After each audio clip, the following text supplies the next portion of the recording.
Um, I would normally play like this little intro song, but I gotta get a new intro song. Yeah. So we'll just start off. All right. How you doing? Hey, Caleb. Thanks for having me. Feels weird like doing two intros, like seeing you outside and then coming in here and be like we're just started a conversation again. But That's right. Yeah, you just got back from a tour or some shows? Yeah, a little run. We did. We were down in Utica area, and then we did a little. Scott Baker, Yeah. do a show, The Quickest Thinkers in Comedy. We did it in where we perform in Hawley, Pennsylvania. Actually, it was a very cool thing. It was a place called Hemlock Farms, which is a 55-plus community, as it turned out. Sure. But it was like a huge, like they have a big theater, and really nice. It was great. It was really a lot of fun. I think you posted some pictures. Yeah, I did. Nice. Yes. Yeah. Really it was. Turnout. Yeah, it was really neat, and it's funny because what we do, I mean, I have my own show, as you know, and Scott and I have a two-man, kind of like when we call it The Quickest Thinkers in Comedy. It's kind of like a combination of whose line is it anyway? Yeah. But it's not improv. It's not long form. It's rapid Sure. fire, but a lot of fun. Yeah. But sometimes some producers that put shows together, they've seen clips of it, but they're not sure because they're used to stand-up comic behind a mic. So it was funny because right before we, I guess a couple of days before that, the promoter of the show goes, just in case it doesn't get over, can Vinny have some stuff ready? In other words, in case we have to break away. And we're like, we didn't even do that because we knew it was going to be great. Right. Not only was it, we got 2 standing ovations, and I don't Nice. ever brag about that. Yeah. Because you never get them. Sure. Yeah. Really. Comics don't get singers get standing ovations Right. because they finish with "God Bless America" and all the other stuff, and it's a big, and they almost cue the audience. But so we got one in the middle, and then at the end, boom. And then funny thing was, then they wanted to do a meet and greet, and as I just revealed to you, I'm just at the end of Shingles, but back last week I was at the beginning of it. I didn't know it. So when people were putting their arm around me, I didn't have any reaction, but I was sore, that's, I guess, the first, I was like, why am I so sore? Yeah. I thought, what did I do? I, slept wrong? But anyway, the show was great. The people were great. And the promoter immediately called us that was nervous, oh my God, they called us. They said it was the best show and they already want us back. Nice. Yeah. So that's interesting. That's the thing awesome, I run into. What's that? That's awesome. You guys, how long have you and Scott been working together? Scott and I, he knew me from when I was back working in the 80s at the East Side Comedy Club on Long Island with Rosie O'Donnell, Eddie Murphy, Bob Nelson. Yeah. Which was called the Laughter Company. Sure. Which was a sketch show. And he used to watch the show, but I met him. He said he goes, I always spoke with him, was always friendly, and the other guys were kind of like standoffish for whatever reason. He said he never forgot that. I guess he caught me on a good day. Anyway, no. And then when Jody Weiner, my late wife, got sick, there was a bunch of fundraisers, and Scott had come up. So that was about, I guess, 8 years ago, maybe. Okay. Yeah. And he said to me, hey, I'd like to talk to you more about because he was doing a 2-man version, and his partner was looking to get out of it. Oh, okay, really? And Scott, basically, I didn't know this, those 2 guys were doing like a watered-down version of what Bob Nelson wrote, our old show. Okay. So it was really weird when I finally went, he goes, don't you remember you guys used to do this? Well, we changed it and did this, and we do. And I'm going, yeah, okay. But it was weird. It was like a different, I remembered it, and then he was rattling off all the stuff that I used to say. And Sure. Yeah. it was surreal, I'll tell you, because I felt like, I went, oh, man, that's right. Yeah. And so anyway, we started working together, and it's been great. That's cool. I was just watching one of your clips. Your website, LaughFast. LaughFast.com, yes. I was watching one of your clips on there, and it was hysterical. Like, it's just, it was like some Whose Line vibes, but yes, yeah, and we want it to be that, but we want people to know it's not that long form, 5 people on stage with matching T-shirts, right. Improv. It's not that. Yeah, it's not. It's bam, bam, bam, bam. It's almost, and it's fun with the audience. We use someone from the audience sometimes. They come up, and it's really great. It's a homer. The hardest part is not the show. The hardest part is sometimes getting people to understand what it is. Right. Yeah. I feel like there's kind of a lot of comedy. People don't understand until they've been to a show. And right. Especially when it's like a show like you and Scott do. Yes. They just don't know until they see it. And then, I mean, you were up for the Family Fest or the Family Comedy Show in Lake George in July. And I think that was a lot of the vibe. Like people were like, "Okay, what's this guy gonna do?" And then by the end, everybody was just laughing. Like, Yes, you know, it's interactive. It was fun. Yeah, and that's right. Yeah, there's a lot of different types of comedy now, and people are. Yeah, I mean, I just got a call this morning from someone because we're doing a show October 4th at the Fort Edward Fire Company. Yeah. And I have a great guy coming in, Rob McNaughty, great impressionist, great, clean as a whistle. Opening act's going to be clean. Dan Guerin, you know. Oh him. yeah. Yep, nice guy. Yeah. So someone had just called me and just said, we want to come. We've never been to the show, but is it going to be raunchy? And I'm like, no, they're never that. That's they put a little R-rated like disclaimer on the bottom of the book, but it's never. It's always. But there is, it's people when you even said family comedy thing at the Lake George Shepherd's Park, but people probably were still like, "What is it really going to be?" Right. And it's a hard line to dance because you don't want it to promote it as it's not going to be a baby show. Right. And that's what we get. Our show is great because we family oriented. We do a lot of family resorts. We can do adult shows. That's an easy switch. Yeah. But it's the best is you're able to entertain the kids. And the adults are like, "Wow, we had a gas too. That was so much fun." Yeah, That's fun. That was such a fun show. That was only my second show I produced. Right, So you did a great job. You did a great job. And the people, what was the feedback on that? That was good, all good, I guess, right? Yeah, everybody loved it. We didn't get in trouble with the town. No, thankfully no. They had strict parameters in It was saying great. like no cuss words. Like we're right next to a playground, so we can't do right, which we raunchy didn't. stuff. Yeah, none of that. A lot of the people that came in, I think were just people walking by and heard the show go on, so they came over. Yes. I advertised quite a bit with flyers and local radio people were doing ads for me for free, which was great. Which is awesome. But I think a lot of it was just people walking by, and then the cool part was they stayed.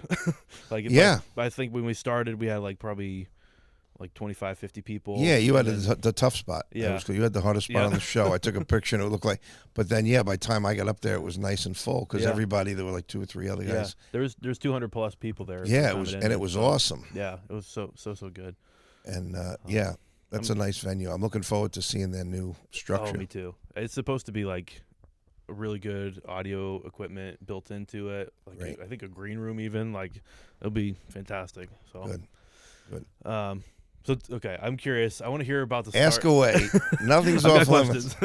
I want to hear about the start of your career. I mean, you mentioned it a little bit, kind of starting off in on Long Island. It's a great story. When you say the start of what got me interested in performing, or what just got me really broke into the comedy field. Yeah, sure. Well, performing and then comedy. If it was that performing. Well, I was little. I was young. I was 7. I got a magic kit when I was, for my birthday from my brother and sister-in-law, and I just started doing magic, performing magic, and I also played hockey as a kid. So those were 2 things that I did. And anyway, I was in a play in college on Long Island at the Nassau Community College, and there was a director there who had directed, because Billy Crystal had gone to this school and worked under Sid Lee was his name. Okay. Sid Lee was he was one of the original Marlboro Men.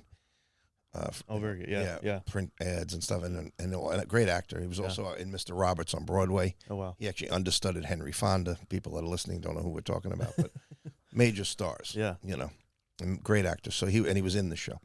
So he was great director, great teacher, acting teacher. So Bob Nelson was putting together a show on Long Island in 1981 at the East Side Comedy Club. They were going to do a kind of a sketch comedy show, an improv group. They wanted to put together an improv show, a weekly run show.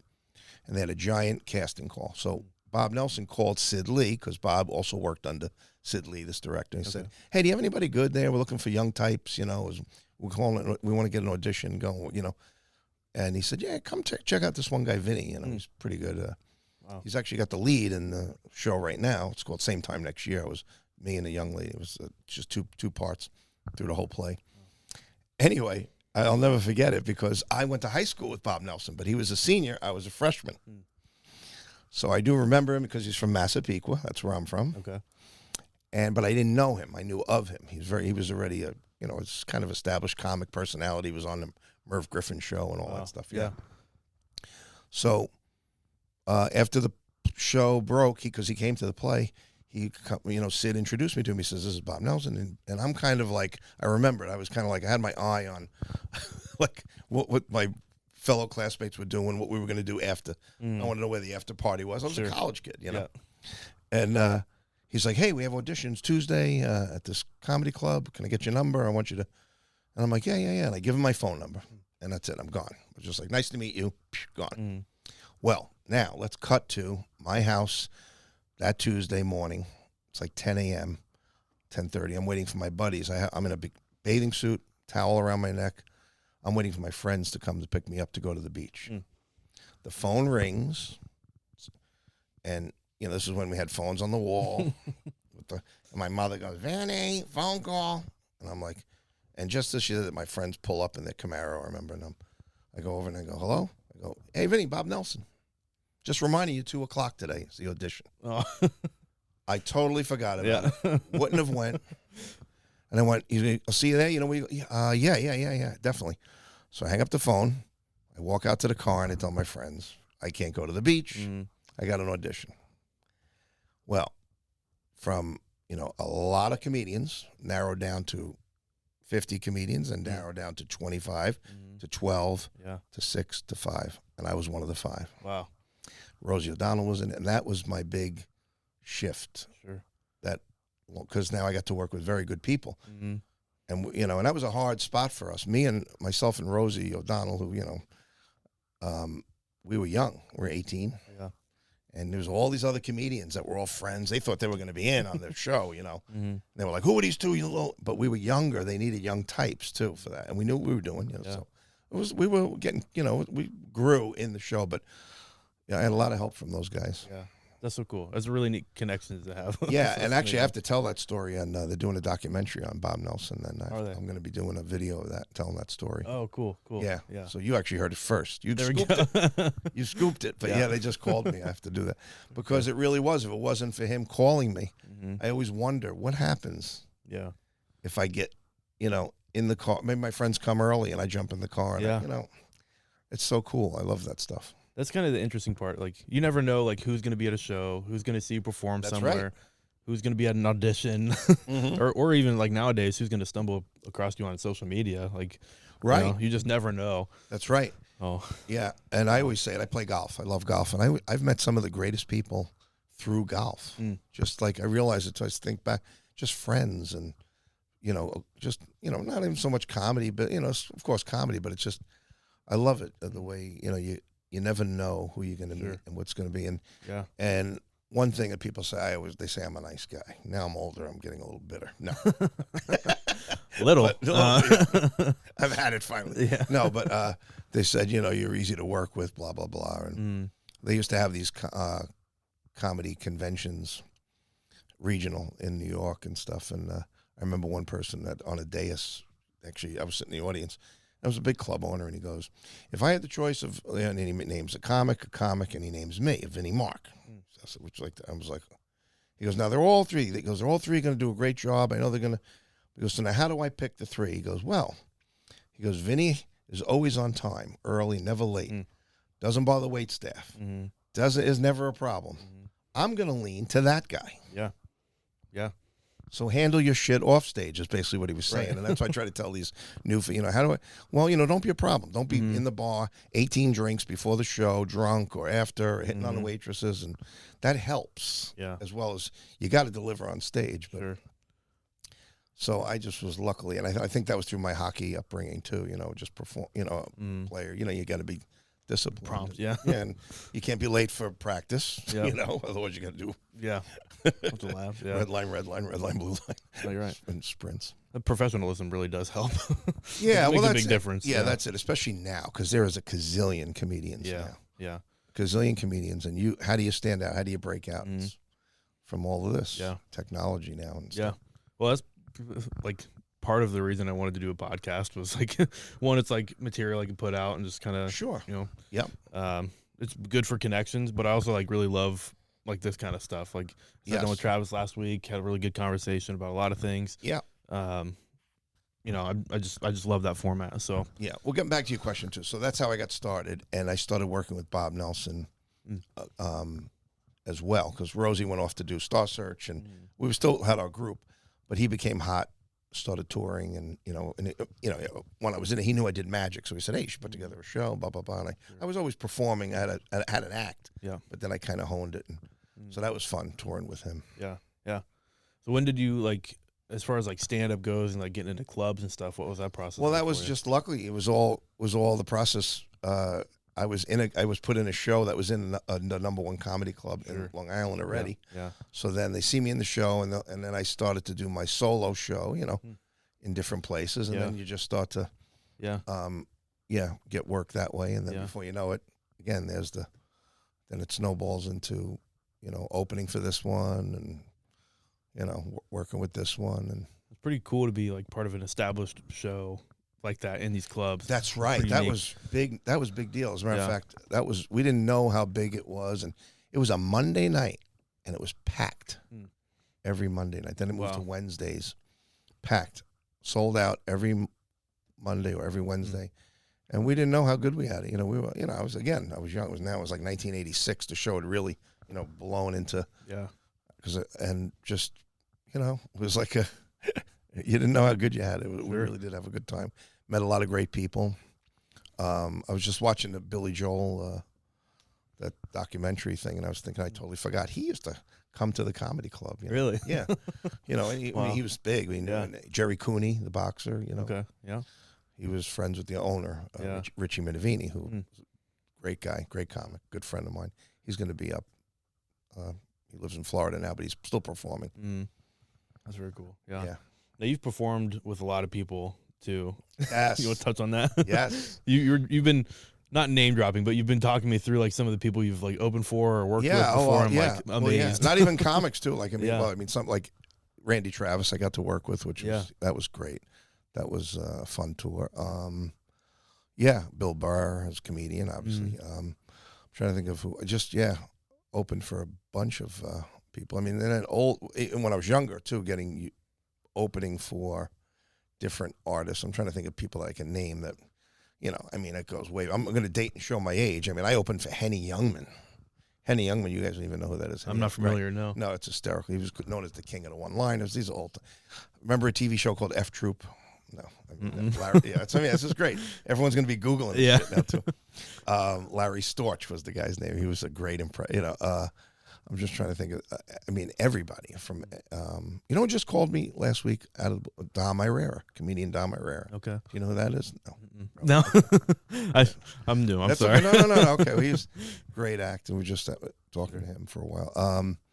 To open, who else I opened for that I really enjoyed? Well, actually, I have to say, I think my favorite, and it was the music of the country star, Randy Travis. Yeah. What was that tour like? It was great. It was very actually cool. It started in Kingston. Oh, wow. Okay. Kingston, at the UPAC Center. Okay. Ulster Performing Arts Center. Interesting. Yeah, it was pretty cool. And they already reviewed my stuff, because it was a very Christian. His wife at the time was manager, Lib Hatcher. She's very strict. But I remember they were like, just do what you were supposed to do, what you sent in the DVD, and get off, and I did. But it was like I found out afterwards, either I get to go to Atlantic City at Caesars and then on to Pennsylvania and the tour, or do I go home? So it was a lot of pressure. Yeah. But I walked off. It was great. I knew it was just a great audience. The country crowds are great. And when I got off the stage, this road manager goes to our manager, says, "All right, man, we'll see you in AC. You might as well, if you want to head out." I'm like, "Can I stay and watch the show?" Yeah. Yeah. So he's like, "Hey, put some pass on me. I'm sitting in the wings, watch." Yeah. But I have a great picture. I got to dig it out of the back of the UPAC Center. It's Randy's tour bus, the band's tour bus, and my little Saturn. Yeah. and the stage door. Yeah. My little. That's funny. It's a great picture. He comes through upstate New York quite a bit. He does. Yeah. I feel like he does quite a bit up there. Now, this way. Now he does. Yeah, they're doing it. He's very sick. They're doing a revival thing with a trip. He has a singer singing. He's on. I don't know how I feel about that. I had heard, I think from another podcast actually, that he had wrote a bunch of songs but wasn't able to sing them. Yeah, AI. Yeah, he was having AI sing for it. Yeah. It's kind of a neat, to get the new songs in his voice. Yes. Yeah, it's amazing. Yeah. People have mixed feelings about that. I loved it because it was, it basically, gets to say, wow, if he could still sing, this is what we would be listening to. Yeah, and it's truly like it's his music. Like he wrote that. And yes. Stuff, so yeah. That's super cool. He really is it's a great story. And How long was that tour that you did with him? 3 months. Okay. So it wasn't forever and ever. Forever and ever. As long as old man. Yeah, no. Oh, where's the... There we go. I'm happy I hit the right button for that. That was good. Yeah, no, it was good. But, yeah. That's cool. That was So were you ever like in the open mic scene for comedy? Again, no. I was very lucky because, again, I started when the wave of comedy was mine was all timing too. Yeah. I lived in Massapequa. There was a nightclub before the East Side Comedy Club called Richard M. Dixon's White House Inn. It was considered basically like he had a variety show every Friday. I think it was Friday, Saturday night for sure. And you only had like 7-10 minutes. And he had singers. It was kind of like Catch a Rising Star in New York City type of thing. Singers, comedians, everything, piano players, band, music. And that's where all of us met. They all worked there. Eddie Murphy worked there. All the greats, Seinfeld. And it started there. And you got $5 a show, $5 a show. So that was kind of like I guess as far as the open micer, but it wasn't even, we got paid, we were booked. Yeah. But there were so many comedians. This is a really funny story. Because I was doing magic shows during the day, family magic show. I was a magician. So I'd come in Friday night, and I remember going to the owner one night, and he'd have the list, and I look, and I'm like, I'm 14th out of like 22 acts, and I'm like, oh, I'm going to get out of here late.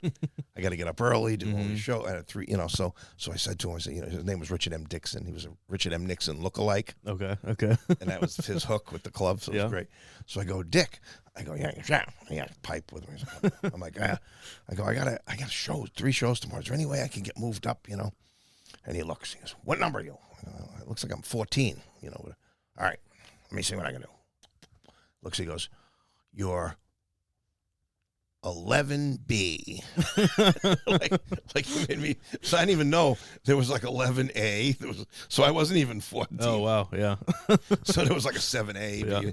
So there was a lot of acts. But yeah, that was probably the only grueling, but those were a lot of fun times. Yeah. And then the East Side Comedy Club opened up, and that's how, I didn't, yeah. Yeah. I love hearing that. I feel like now, like you have to really do a bunch of open mics just to even gain traction. So it's pretty cool to hear. Yeah, actually that's an interesting thing because there is a lot more open mics, a lot more stage time. But back then, there weren't many places to do that. It was kind of like you went right to work. And from that, I remember there were guys there that aren't around anymore that are but were like, hey, we got a show going on. Vinny, come on with us, and boom. And I'd make $30. That was like, wow, hit the jackpot. Yeah. But because I was living at home and I was a magician doing these kid shows during the day. Every Saturday and Sunday I would be booked, doing birthday parties. Okay. So it was kind of a fun, nightclub, kid shows. And, yeah. I'm sure those shows you were probably working in jokes and stuff. Oh, yeah. Oh, yeah, definitely. Yeah, that was, a lot of it was through improvisation and, just accidental things that happened during the show. That's cool. Which I loved. We had a comedy bonding thing one day. One guy was into deep sea fishing. Okay. Well, I don't know if it was deep sea fishing in ocean, saltwater fishing, which I never did. I love upstate, fresh water, being alone on a stream with a fly rod or whatever. And they're like, hey, you want to go? We're doing a charter boat, all comics. And I'm like, yeah. But I don't like I didn't know if I was going to get seasick, But we went. So that night, I had a show. And we went, by the way, the fishing trip was for bluefish. I never went bluefish fishing. Yeah, anyway, you jig for bluefish, you jig. It's like you drop the pole. It's like boring to me, Yeah. And you're elbow to elbow with the guys, but they're all drinking them. So anyway, that night I had a show. So we get back, and I was doing my show. I was doing the straitjacket bit. I get a straitjacket. And a guy went to grab my crotch strap, and he pulled it a couple of times. And I ad-libbed. I go, what are you, jigging for bluefish? Yeah. And it got a huge laugh, Yeah. And that was just like one of the jokes that wow. Yeah. I was like, wow. I didn't, it's just so neat how stuff like that happens. It's such a good feeling getting a joke that hits. Especially when I pull it out of I'm notorious for that. If I would have taped my shows from the beginning, watched my shows and all the ad libs, forget it. so many things are lost and gone. Yeah. Well, I record every set I do. That's so smart. I didn't do that. Yeah. That's why I'm sitting here. Yeah. And thank you, folks, for watching. No, I'd heard someone say to do that, not for the purpose of like publishing them or anything, but just to rewatch and like critique yourself. And I'm like, catch yourself. Oh, I did that wrong. I rushed that. I didn't. Yeah. It's pretty nice. Yeah, I know. Unfortunately, with just Scott and I, even on stage, we have just such a great chemistry. Yeah. I think it was the last night. One night we both like happened to look at each other and we both said the same exact thing at the same time, and the audience just laughed.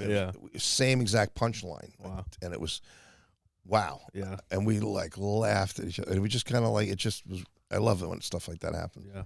No, Scott's based out of Long Island. Long Island, lives in originally Brooklyn. Okay. And he lives in Long Island, and he's I think he's still going to stay there. He's kind of teetering with the idea of getting off the island. You know? Yeah. It's moving to upstate. Moving somewhere. Yeah. Okay. With him and I have a few things we're going to work on, but it's kind of easier for me to get out. From here. Sure. Yeah. Albany Airport, great. And him.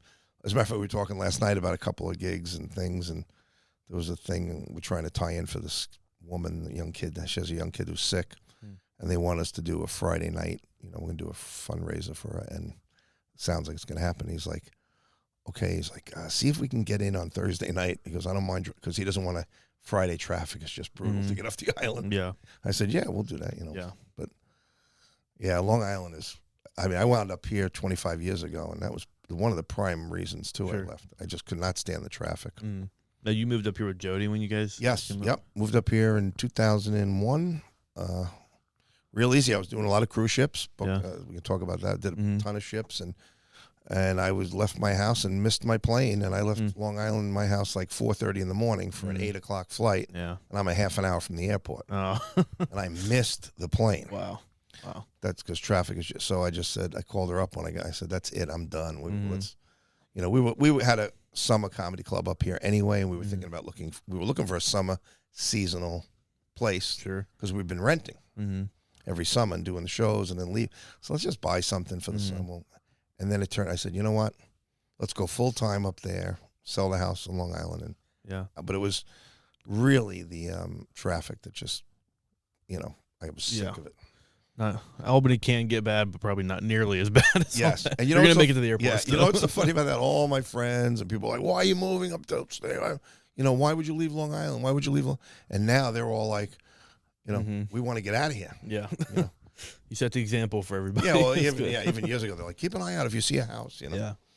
Now it's kind of interesting how we met, I think. Yeah. How did we meet? I forget. Through Travis. What's your name? Okay.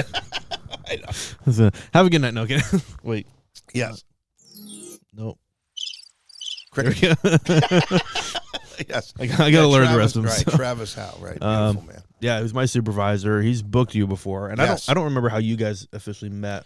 Probably he saw me probably at one of the fundraisers I did or something, or one of the firehouse things, or an EMS thing, maybe something I did. But then I used to go up every year and do the conference. Yeah. Lake Placid. Yeah. Which that was super fun. That was a beautiful conference. Those are great. Yeah. Those are fun. But yeah, I told him that I was getting into like open mics and stuff, and he's like, I got to connect you with Vinny at some point. Yes. So we set up for lunch at Holiday Inn over there and talked for a while. Yep. Which was super great. You had some really good advice for me. I don't remember what I said. Me neither, actually. Maybe it wasn't that good. No kidding. No, it was good. And then I knew I wanted to book you on some shows, so we got connected with a family show, and and that was super cool. But yeah, it's I like helping people. I mean, it's if someone has an interest in something, and you seem to, and Travis said, and even if I don't know where you're at, comedy, I don't follow your stuff. I mean, I don't follow your performances. Yeah. But it seems like you're also going in the producing end of things too, which is a good idea. Yeah. Well, a lot of the advice I'd heard from people was like, you kind of have to create your own opportunities. Yeah. So that's, again, part of the reason for the podcast. Yeah. And then part of the reason, like, I want to put on my own shows so I can get stage time and meet people. Yes. And just, like, learn how to put on a good show. Like, I think that's... Right. Well, that's the key. Yeah. A lot of people, it's like, look what happens to restaurants when they serve shit. Yeah. They close. Or the reputation, the word gets out. I had an okay. How was the food? It was all right. You want to give them, wow, you got to go there. Right. That was good. And that's what I like. So I always tell people, and don't, we talked about this the other night too. It came up. I don't like when comics put themselves on or take a show, and this is a controversial thing me and my friend were talking about, take a show that they're not right for. Mm-hmm. So right away, people are like, well, what do you mean? You never take a show? No. I mean, if someone says to me, hey, I'm looking for a comic that can play guitar and do music and like do song parodies, I don't go out and buy a guitar and try to learn a guitar. Right. I get the comic for them and or say, hey, talk to this guy.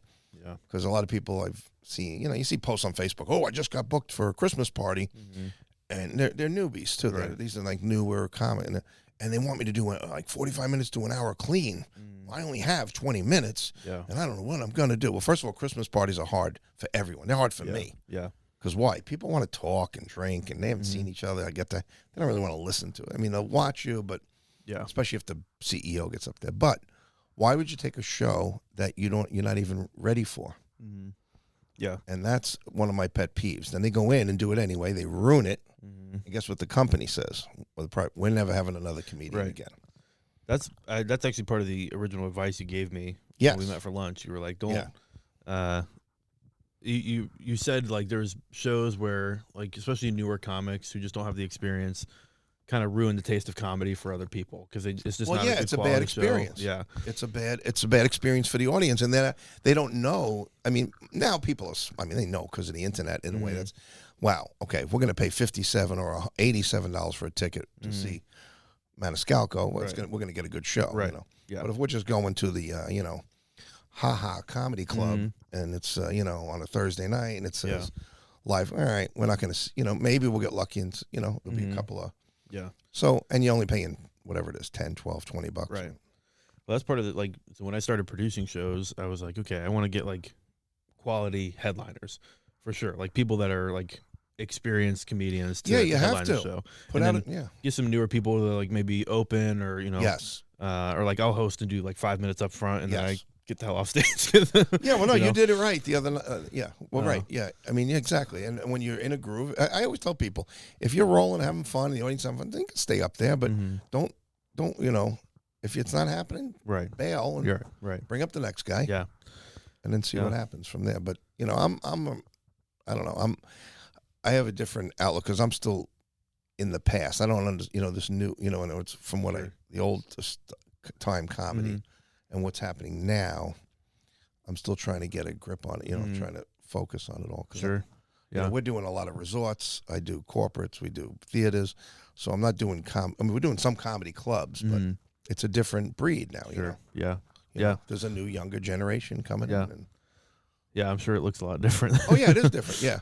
Oh. But there's one thing we all know, that the audiences want to laugh. Right. They want to be entertained. They want to, and you don't want to have to talk about controversial stuff and, try, split your audience. Keep it fun. They're actually probably there to forget about all the crap that's going on. Yeah. We had Ray Harrington came up for the Firehouse show in June. And I'd not met him. I'd actually booked someone else, and then they had to back out last minute. Right. So I got a hold of him, and he happened to be like coming through the area after another show. So I was like, yeah, I'd love to book you. And he came up. I didn't know what to expect, really. The Firehouse, it was kind of hard because I opened up, and then Patrick Smith, who I think you met at the family show, he did 20 minutes, and another comic, Craig Nessler. And they did good, but we didn't really break the audience. You didn't see that kind of relaxation, like people really start to let loose until Ray went up. He started doing crowd work and just like working with the audience, and he really, really did a good job. On that note, before I forget, hold your thought. That's the most important part of it. You have the toughest job if you're going to be emceeing or hosting the show, because you got to set the tone and loosen the crowd. I always tell people, like, because they always, even back in the day, it was an MC, a feature or opening, and then the headliner. And the headliner would make all the money. A lot of money. Feature would be paid well, and the MC wouldn't get. I go, the MC should get more money. There's a few clubs out there that paid the MC more than the feature. Sure. The second spot's the easy spot. The hardest spot on the show is the first guy going up because he's got to loosen up the crowd and, you know, get them going. Yeah. Kind of give him permission to laugh almost, you know? Well, yeah, what are we in for tonight, you know? Yeah. And, you know, sometimes I get ticked when I hit the stage because there's like 2 or 3 guys before you that suck, and it's like the audience has got their arms folded, and they're like, is this another, you know? Yeah. It's, you know. Been to shows like that for Yeah, sure. what happens, you know? It's, you know. So that's the balance, and it's, you know, it's hard because you're putting together shows that are up here. You know, we're not. New York City is not that close, Right? Yeah. You know, New Jersey is not that close.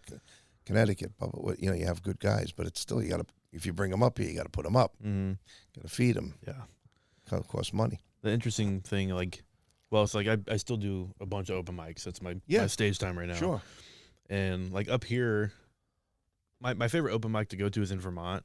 At Vermont Comedy Club. Yeah, where is that? I haven't heard. Is that in Burlington? Yeah, I have to go there. Like right over Church Street. Great club. Okay. Laid out fantastic. They very smooth operation. Okay. Like the whole experience, beginning to end. Even. Oh, is my camera shutting off? We ran out of juice. It probably overheated. Okay. I don't know. It did that last time. Like it'll run for 20 minutes and then it gets too hot. So I tried plugging it in.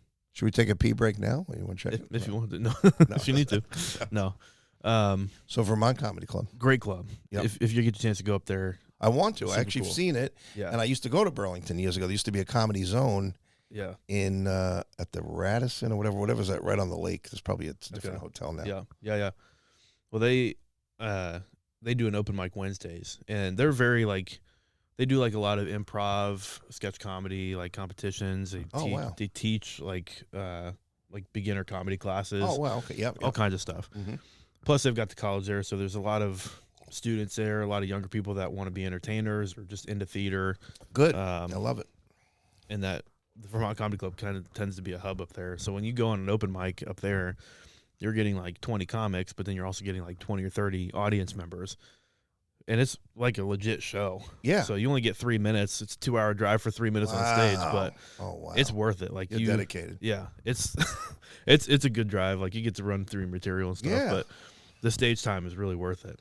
So what do they ever have real show, like full pro shows on the weekends? Yep, weekends they do. They bring in people. Is it just a standard 1, 2, 3, 3 acts type of thing? Kind of. Yep. Yeah, they do like. Well, the first time I went up there, I saw Steph Tolev, who's a newer upcoming. Yep. Pretty raunchy. Yeah. Don't listen to her around kids, but very, very, very funny. She did 3 shows over the weekend, 3-4 shows. Okay. She has an opener she brings on the road with her, and then I think the club put up someone up to do like 5 minutes up front. Very professional shows, very, very cool. So yeah, I'd like to check it out. It seems like it's a neat place. I used to love the ride up there. I mean, because I used to go from Long Island, and I literally drove right through here to get there. And it's wild. Yeah, that's another reason I don't mind the drive too much because it's beautiful. Yeah, it's pretty nice. It's a Thursday. Yeah, Wednesday night's the open mic. Okay, cool. That's super cool. But then like, that's kind of the nice part about doing open mics up here is there's not as many. Like it's not as saturated, so you tend to get some more audience members and people tend to laugh more as compared to like when I've gone down to the city to do open mics. Yeah, tough. You get on late. Yeah, it's tough. You either like shows are booked and you can't even get on, or most of them were just comics.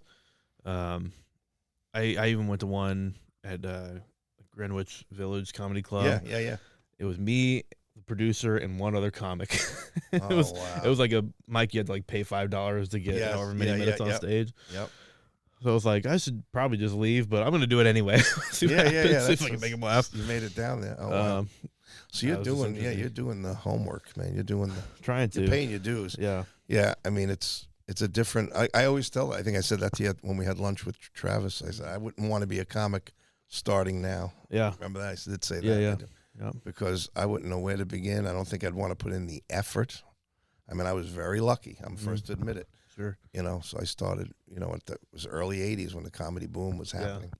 Well, when you were talking about like starting off doing improv stuff, like it made sense in my head because a lot of the stuff you did, like the family show, you were very interactive with the crowd. Yes. And you could see kind of an improv background there. It was very quick. Thank you.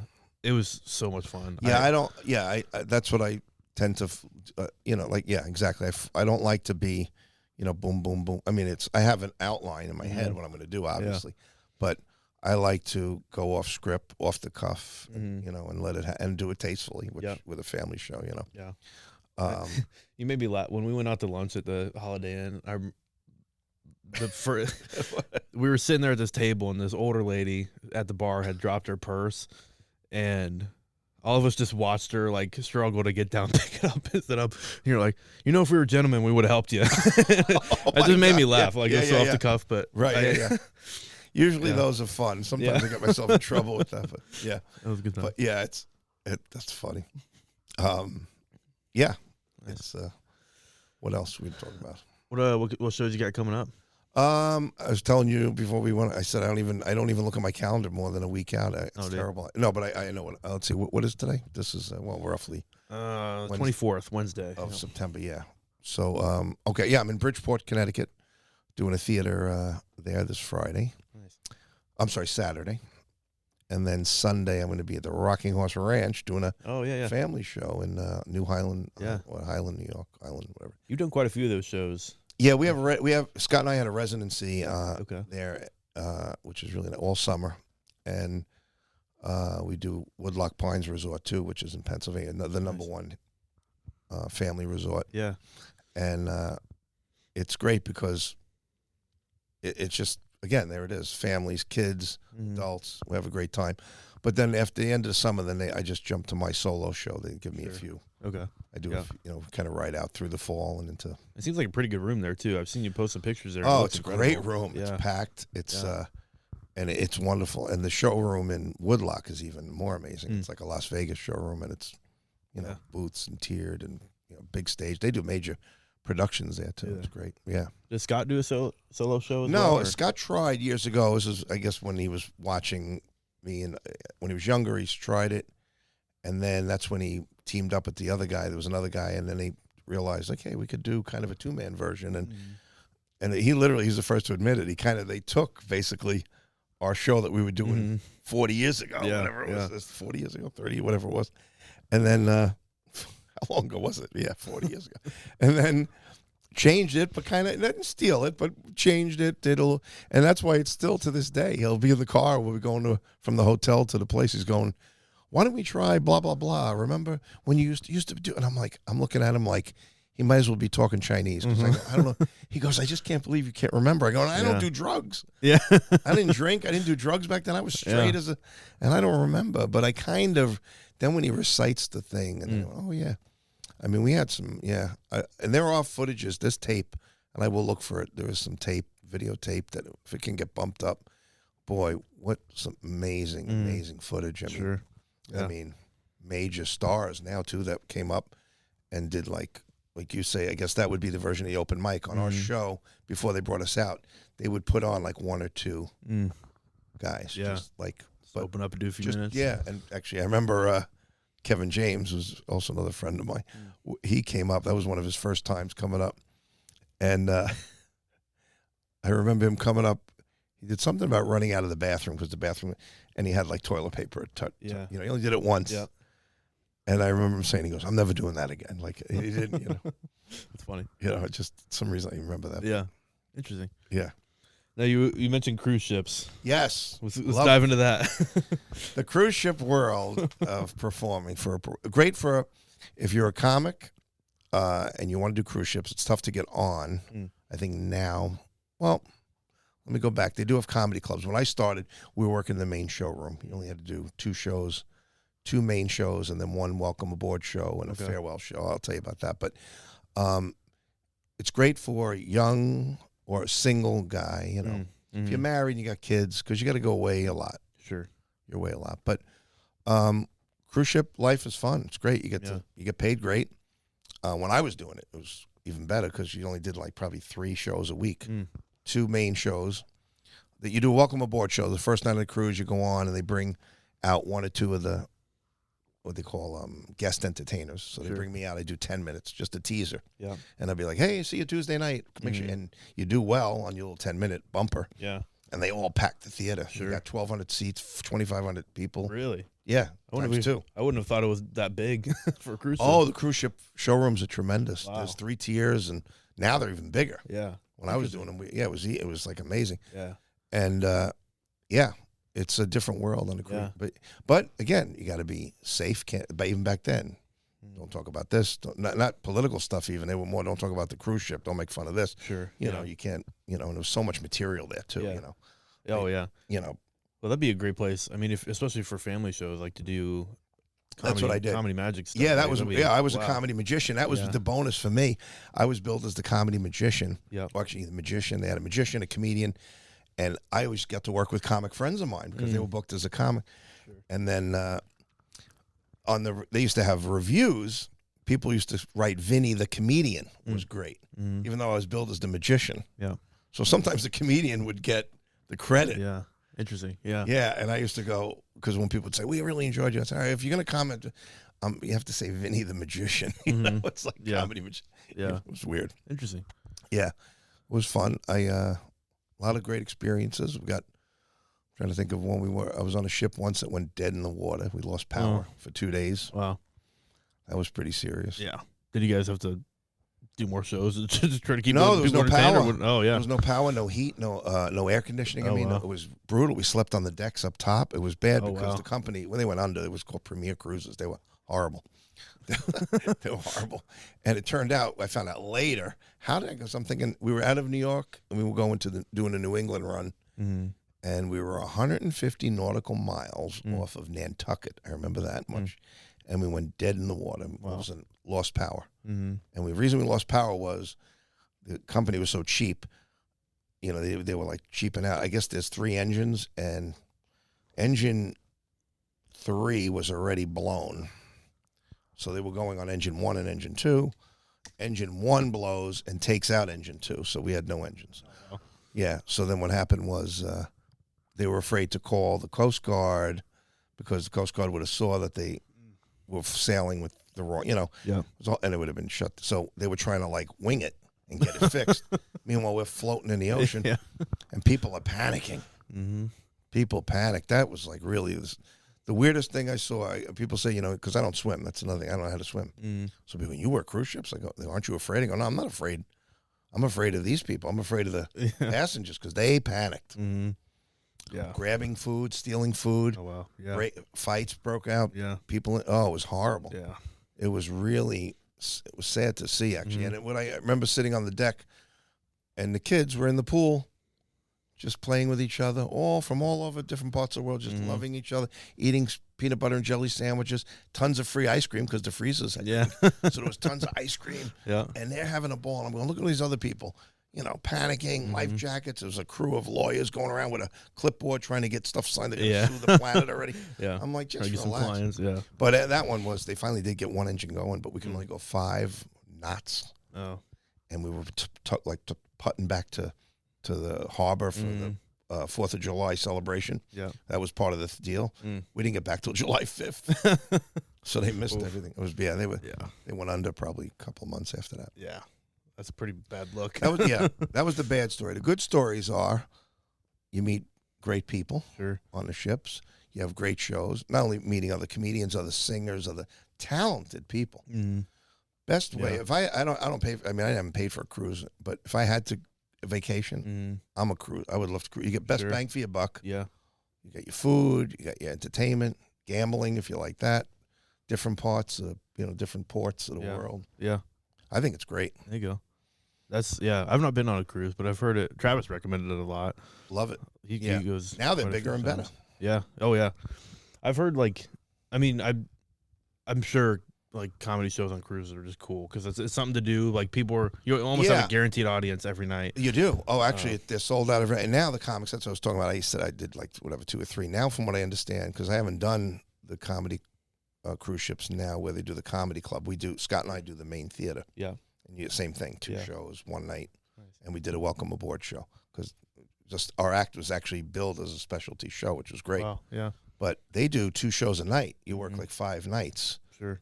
Or 6, so you're doing a lot of shows and they're short. But you have to have a clean and a little risque show, from what I hear. Sure. And it's, you know, I would be interested in trying it again. I think just to do it. You know, I mean, Scott and I are going to go back out again, but just to do it. But yeah, that would be really interesting, especially just if you're newer, just to start building up your act. I guess you have to have an act to be on there. Oh, yeah. Just to really hone in your material, I should say, and really get. Yeah, well, you can't hone in. You got to be honed in by the time you get on a ship. I mean, they're pretty strict with, and yeah, they have showcases, I think, too, in Florida. These agencies, it's all through agencies in Florida. So they fly you to Florida. You perform in front of all the cruise ship buyers. And then they contact the agents, and you get. Oh, interesting. Yeah. That was going to be my next question. I was like, I don't even know how you get set up on something. Well, that's like that. how. Well, you got to first of all, yeah. I mean, yeah. I would say do it that way. Yeah, try to first. You got to put together a show that's. I don't even want to say family friendly, but yeah, it has to be family friendly, I guess, and an adult version, I think. Sure. See, I don't know. I haven't been on the ships. They have these, like I said, 300-seat comedy clubs now on the ship, which is good. Yeah. And they're always packed, like I said. But if I was a comic doing that now, I would have my acts together, the clean show, the show, you know.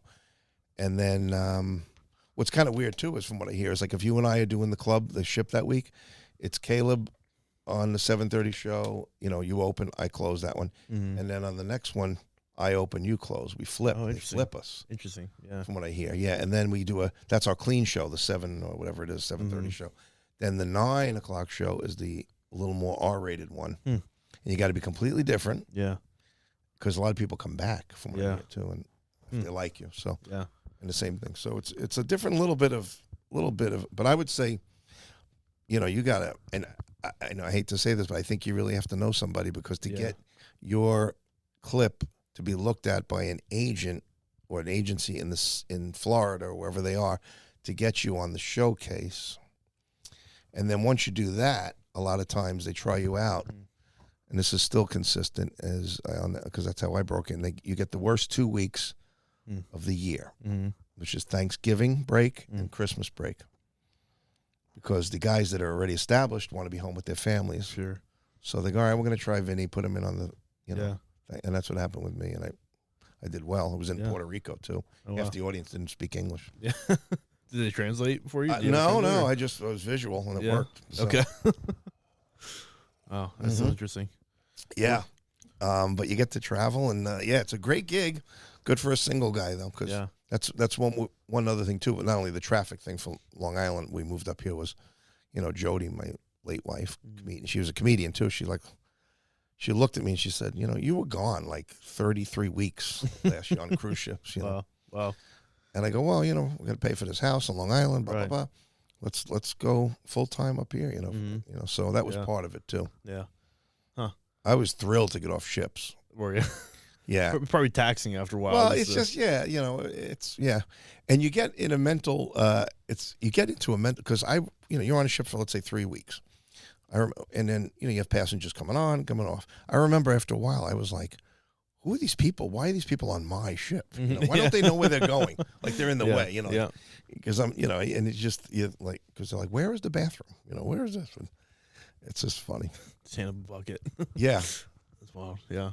Interesting. So what's your favorite places to perform now? Like, do you have venues you love to go to, or a place in particular? That's a good question. My favorite place to perform, our show, Scott and I, and me. I would say any of these theaters in the 55+ communities now, I think, is my wheelhouse. Sure. Yeah. They're just such great audiences, so appreciative. And the resorts, the Woodlock Pines is the family resorts. It's something cool about, and I really mean it. I'm not trying to be like, an egomaniac here, but it's something really cool about being able to entertain a 7-year-old or a 5-year-old, a 7-year-old, 10-year-old, and their parents, and then they line up to meet us and take a picture afterwards. Yeah. And they all are telling us how much they enjoyed the show. Yeah. That's, I don't care. That's great. That's super cool. Yeah. Yeah, we did it in one shot. We kept, and I really liked it. Even Scott and I go, wow, this is really fun, because everybody enjoyed it. Makes you a lot more marketable. Yeah. Well, that's just it. Yeah, exactly. That's why, going back to that show we did a couple of this past week was like they were nervous about us. The one guy. I was like, we're gonna do great. Yeah, this is it's right in our wheelhouse. Right. Yeah, sit back and watch. Yeah. We had fun. So what's the worst gig you've ever had? Worst gig? That was a, worst gig as far as what? Accommodations. Worst gig as audience feedback. Worst gig as pay. Worst gig. Which one? Like bombing. Bombing. Or have you ever? Yeah. Everyone has. Yeah. There was a club in New Jersey. Everybody has to do it. Oh, I can't remember the name of it right now. It's in Denville, New Jersey. Everybody's done it. I mean, everyone knows it. I mean, you go to Jay Leno right now, he'll know the name of it. Sure. I'll just think of it. It's called Ocean Annie's. No, not Ocean Annie's. I think so, something. I'll think of it. But it's a shithole. And when I say shithole, it's a bar. And I think it used to be a strip joint, maybe, because it's like a horseshoe bar. Yeah. And the stage is behind the bartender. Oh, interesting. Behind the liquor, and you're up there. Oh, wow. Interesting. Right? Yeah. Okay. And they all sit at the bar, and their whole thing is they heckle you to death. Mm-hmm. And that's it. You have to do it. I'll think of the name of it. I'll look it up when we go to break, whatever. But and it's really funny because that was a horrible show. Yeah. It's just you can't, It's hard. It's hard when the venue's set up like that. Yeah, well, but it's almost like I think now. I don't think you do it once and you're done. You don't want to do it again, but you almost have to do it. Everyone's like, "Oh, you got to go do it just to experience it." Yeah, it's like go get thrown in the deep end of the pool. Yeah, and see, yeah. But there were guys that have connected with it. But, they like to give it back, and that wasn't my style. I wasn't, aggressive enough. I'm trying to and it wasn't a good setup for me. Yeah. See. Yeah. Yeah, that would be really tough. Horrible for me. Yeah, it's just a terrible. Yeah. But so that was one of the harder ones. Then any once in a while. I'm trying to think of like a private party in the beginning of, let's say, when I was doing it, if they didn't have it. Like, I think I took one wedding once. I think, and the people just didn't know I was going to be there. Weddings are the worst. I see people advertising on these. Hey, we're looking for a comedian for a wedding, and people think it's a good idea to have it. Even sometimes they give it as a gift. I talk them out of it. I've turned down so many. Yeah. They want it. People are flying in again. They want to talk. Right. They haven't seen each other probably in years. They don't want to listen to me. Right. Especially for an hour or 45 minutes, even a half. No, Yeah. It's not your day as a comedian. It's their day as a couple. Yeah, exactly. Yeah. So that's a bad idea, I think. But yeah, that's probably one of the. I think the one in New Jersey. Yeah, that's probably it. And I think so. I just did a show with some other comics up in Mineville, New York. I don't know. About an hour north of here. Really? Out in the sticks. Bar, middle of nowhere. How do you find these places? Good. Well, my buddy Craig, he's the one that put it on. His friend lives right next to the bar, so he kind of connected it. And they were like, "Hey, can we do a show here?" And they were like, "Sure." Well, it's tough because it's like the only bar in this town. Right. Probably the only thing to do. That was my opening joke. I was like, something along the lines of like, for being such a small town, you got a lot to do up here. You can go get drinks at the bar. You can come get dinner at the bar. You can come hang out with your friends at the bar. There's nothing else. Right. And my rule is if the bar is in the room where you're doing the show, it's going to be tough. It's tough. And that was the setup. It was bar in the room. Yeah. Can't be. A lot of people were there for dinner, and they didn't want anything to do with us. Right. You know? They're not paying for it. They didn't pay attention. Everybody's talking over. So yes. Yeah. It's tough. It was tough. It was interesting. Like you were trying to just trying out different methods to see if you can get anybody to engage. Yeah. At one point, I just started singing Frank Sinatra. That actually kind of worked a little bit. Yeah. I bet it did. Some of the other comics did a lot of crowd work and did pretty well. It's just tough to get engagement from there. It's hard. I mean, you can't. Yeah, I mean, especially if people walk in and didn't even know or it is happening, and it's like we're eating over here, but but they got to have a separate room. Obviously. That's always the good setup. I tell people that don't have the bar in the room. If you do have, even these banquet shows, bars, rolling bar in the corner. Yeah. Service bar in the other room. That's Vermont's setup. Vermont Comedy Club. They have a open bar to hang out at before the show. Yeah, separate room, right? And then they'll announce when the room's open. They'll feed you in and bring you to your table. And it's really smart setup. Yeah, 99% of the comedy clubs. Yeah, that Yeah. I just did another show, or I was part of the Capital Region's Funniest Comic. There's a competition going on right now. One of their venues they're doing shows at is September 2s in Albany used to be a strip club. Oh, okay. That was pretty interesting. It's bar in the room, but the stage and like main seating area is kind of offset from the bar, so like it kind of works out. And everybody last night was there for the show, so it was pretty fun. But that was interesting. You could tell the pole still there? No, but the holes for it, like you can see where the hardware was mounted in, and then the flange. Your backdrop is just a big mirror. Oh, so everybody's looking at your rear end, like looking at your ass and the reflection. Oh my God, that's funny. It was funny. It was a good show. It was really fun. Audience was cool. Yeah, I mean, it's good that there's places to do shows. I mean, like you said, they got to have spots to hone your craft or whatever it is, and it's got to be hard to. Yeah, I wouldn't want to do it. Yeah, it's brutal. I just did something fun. I did a thing. It's been kind of there's I think a company out there that's doing it with more of a, I would say like a panel. They have comedians heckling on a golf hole. Yes. Oh yeah. I just did my first one, and it's perfect for me. Yeah. Oh yeah. Because I know golf. Yep. And a corporation hired me, and they already booked me for next year's golf. Oh, cool. Yeah. And I loved it. I had so much fun. So I'm going to do more of those. I want to get the word out. I'm available to do that. I love it. It was fun. Yeah. That's so cool. It was fun. I have to get you connected. There's a lot of golf tournaments that happen around here, so I'll try to get you connected to some of those. Please do. Yeah, it is fun. I had so much fun. Yeah. And the guys were great, and that's it. And there it is again. I realized there's a formula. I mean, I knew it. I heard about it. I say probably would be good to do that. It'd be fun. I play golf. I know golf. Yeah. I know golfers. Sure. Now, golfers, there's the serious golfer. There's the amateur golfer. Yep. There's the guy that just wants a drink, And as they were coming up, because I stay on one hole, I've seen that, and I'm there with the microphone, some wireless, and I'm like, I could see already. So I established a rapport with the guys. Hey guys, how you doing? If they got the game face on, I know I can't blast away. I go, all right, they hired me. My name's. They have a sign there. Yeah. I go, they want me to make. I'm not gonna make fun of you guys when you're hitting, and but how about a cut? And I just rattle, and they're like, yeah, cool. And by the time they tee off, we're hugging, we take a picture, and they're gone.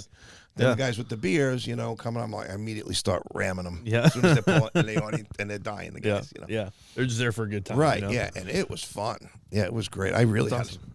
Yeah. And that's hard for me after so many years of doing this. And I mean, I have fun with Scott all the time on stage, but to really walk off stage or walk off the gig and go, man, I want to do that again. That was great. Yeah.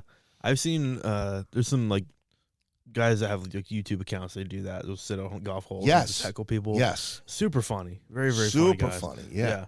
That's such a unique way to do comedy, right? It's so cool. It was just, and it's kind of it's a novelty thing. And it's I immediately, because I'm always trying to, I would like to turn that into helping fundraise too, like a lot of golf tournaments. So they're going to do that at other outings. There's a way of doing that and still raising money. Yeah. Where I hit a shot and they help raise money because they do a thing called Beat the Comic. That's how I did it for Travis. I think, too. Oh, did you? Nice. Yeah. Okay. I think. Yeah, we did do it. Yeah. On his charity thing. Interesting. Nice. Yeah. What else? Do you want to talk about? We don't have to. Going to the bathroom. Yeah, I need some help here. No. Do you need to? Yeah, let's do that. Right. Then hold that thought. I think I know what you can talk about. We'll come back to it. Yep. All right. All right. We're back. We're back. This will be my cup. That's like I've got to record, like match up the audio from here with the video from there, and it's a pain in the ass trying to get it lined up exactly right. Sure. Okay. All right. Places.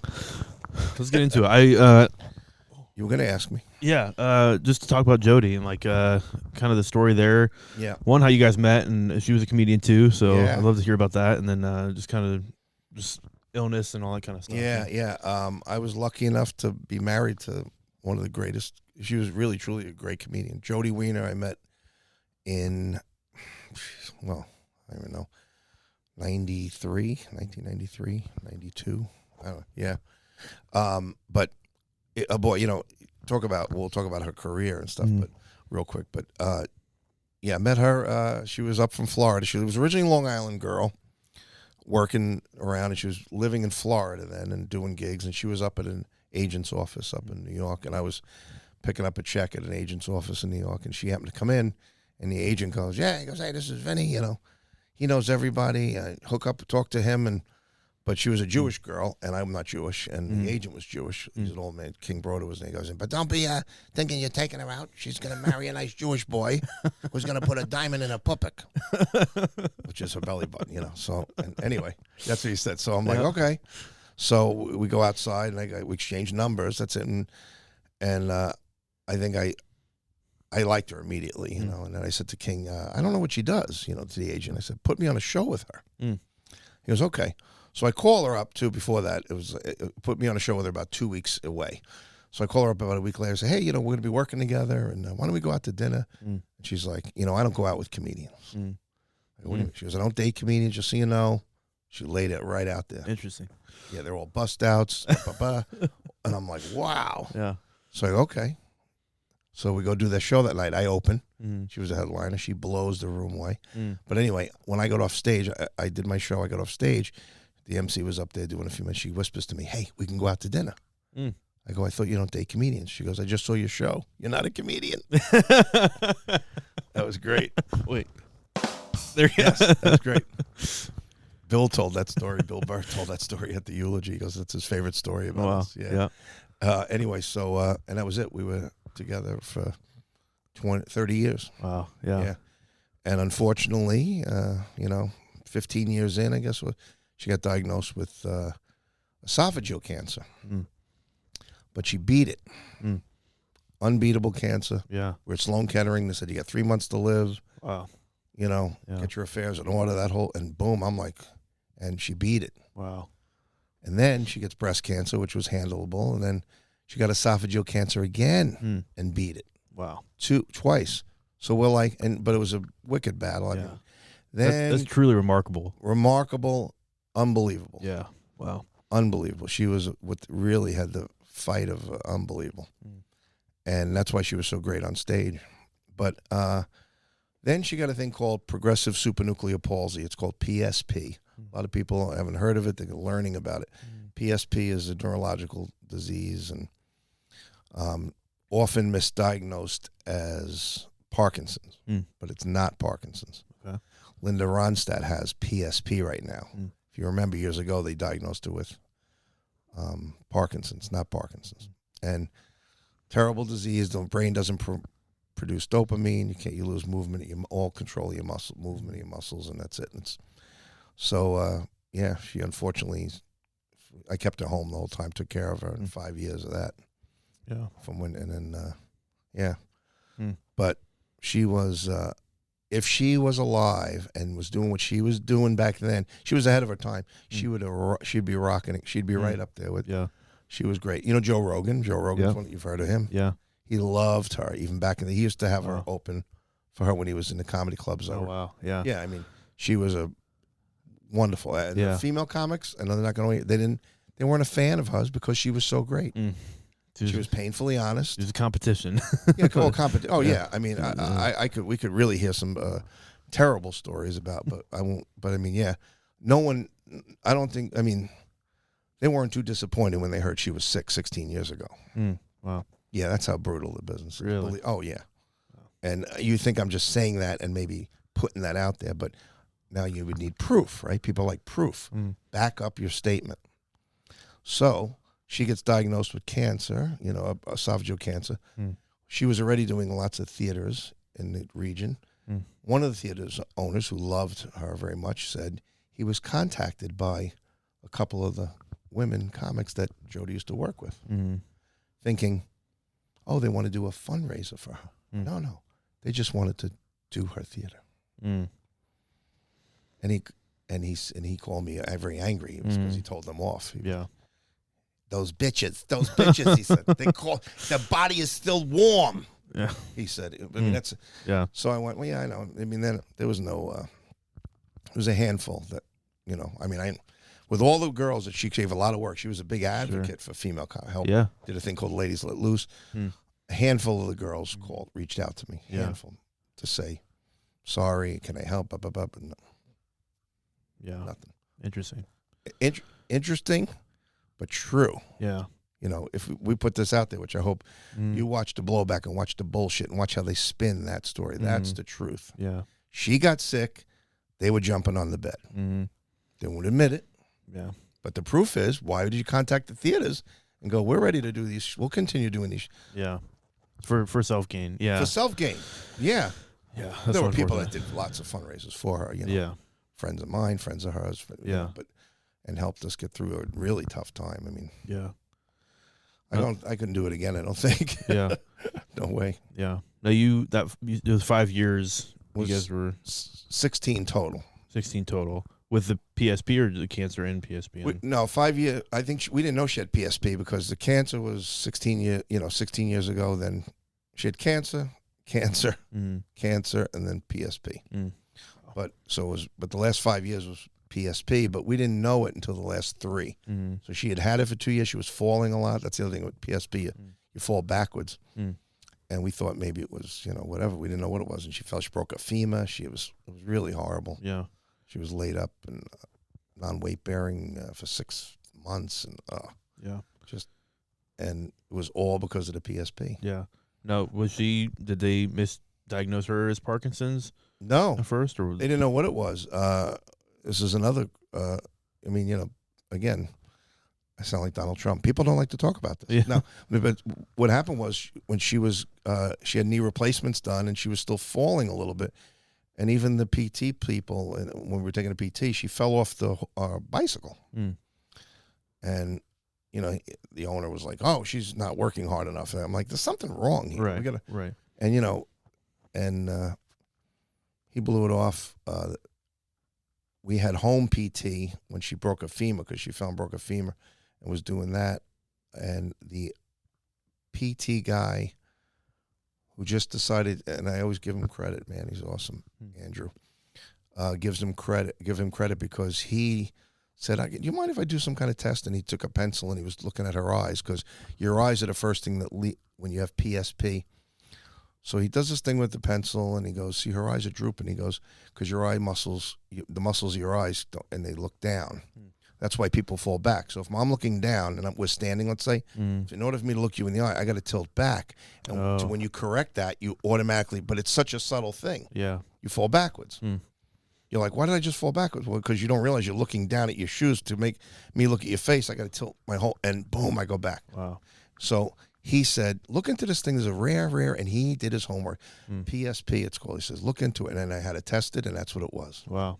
Interesting. So he, not the doctors, not the, PT people that are just looking to get you in and out they were just making excuses. Oh, she's not putting in the work, so. Yeah. Yeah, that does seem to be a pretty rare condition. It's a rare condition. People are going to hear more about it. There should be a cure for it eventually, I'm told. I talked to the head of neurology in South Carolina. Really pretty high up guy up there, and he said they should. He goes, but he told me when I was going through it because we were at a Super Bowl party down there, and she was there, and he was at the party. He said to me, it's going to be it's not going to be much longer, basically. To a degree, he could see, he knows. He says, anyway. Yeah. Are there many treatment options as of right now for that, or no? They give you the levodopa thing. I guess call it levodopa. I'm not saying it right. It's a medicine that gives you like 3 months to be able to use your arms a little bit, but then you eventually lose, all control of everything. And it's not a shaking, trembling thing. Sure, it's just everything just stops. The first thing are the eyes. So that's why I always tell people, when people, oh, my father, I think he's getting Parkinson's, I go, was he falling? And if they say yes.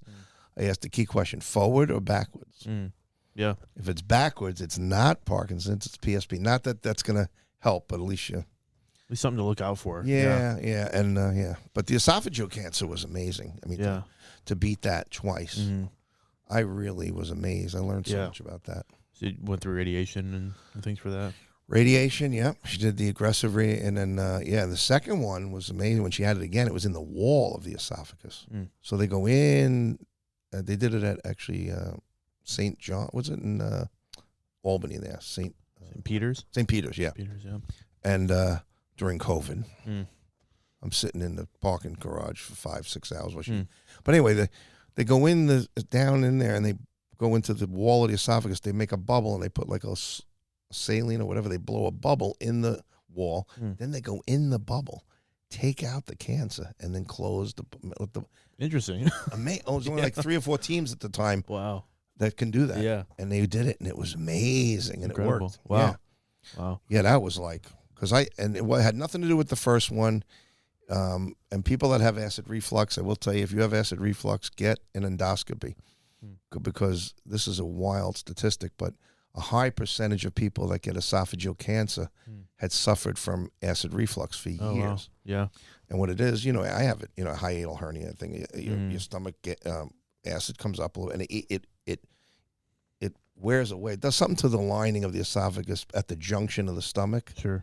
And then what happens is it gets somehow vulnerable to cancer cells. Interesting. Yeah. I get acid reflux, so it's good to know. Well, yeah. I mean, you're young, but still, it doesn't matter. You should really get scoped. It's like, geez, we get colonoscopies every 5 years. Well, you're young. Yeah. You don't have to do it. Well, now they're saying that they moved up the date to 40 years. Yeah. I'm probably the only guy that loves colonoscopies. I look forward to them. Makes you feel like $1 million afterwards. I love it. I don't know why. Me and my friends, they say, you're nuts. I go, I like the whole prep thing, and then, I don't know. It's so weird. Can't believe I'm saying that. But I actually said a couple of weeks ago to Scott, I said, I think it was because of all the shit I was going through with Jody. I think that was like my only good rest, like because they put you out. Sure. And I was like, maybe I think that's really what it might have been. Oh, you know what I mean? Did they give you like propofol or what? Do you know no, what the medication they knocked was? me out. All I know is I drank stuff, emptied my system, cleared out, it was good. But I just loved going there, getting knocked out, and waking up, and it was like a good sleep. Yeah. I never got to sleep. I was taking care of it 24/7. Yeah. It was brutal. Yeah. Probably 5 pounds lighter after you drink that. Oh, yeah. The liquid to clean you out, too. Definitely. Yeah. Oh, yeah, for sure. Yeah. Yeah. But, yeah, it's, people ask me, how did I do it?